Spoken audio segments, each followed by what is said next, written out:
njagala okukola disclaimer ku bintu ebimu bye batusibako nga balowoozesa abantu nti ndowooza ensi yonna ffe tugirina nga banoonya okulemesa projects ennyingi ze tulina ze tuteeka okukola mulembe guno oba balemesa kakati waliwo abaakola busooda ne babunkakaatikako.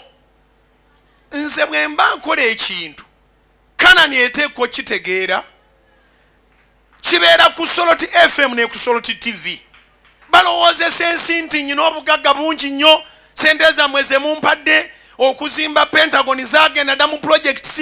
Omuntu omu ku bakulu era abanene mu ggwanga yankubidde essimu ng'ayagala kunkonekitinga ku company eziproducing obucupa ne labels so that nteekamu soda wange n'amazzi ndayira Katonda omulamu ne bw'abanga ddala bwe mbanga nnimba tewali nsonga embeeza mulamu n'empeza essaawa nga nkyali mulamu.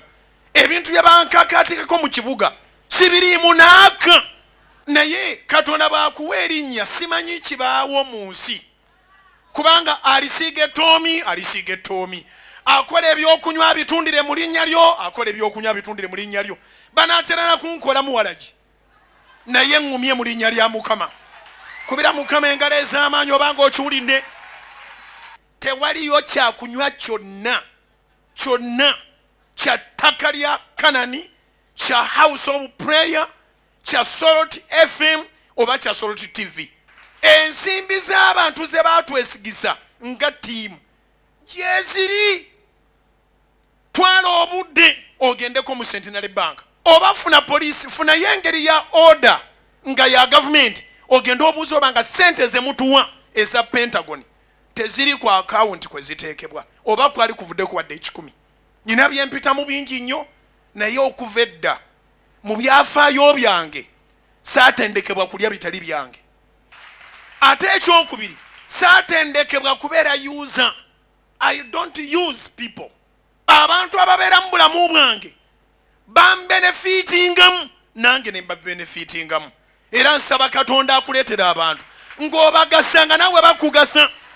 Kyova olaba Setaani ne bwe yeeyambula n'atambula bukunya mu kibuga tosobola kummalako bantu kubanga Katonda yanteekako ebibala by'abantu abo. And I'm blessed. So this is a serious disclaimer. I don't associate with any drink in this country. Neither do Canan Land, House of Prayer, Soloti Media at large associates with any drink in this country.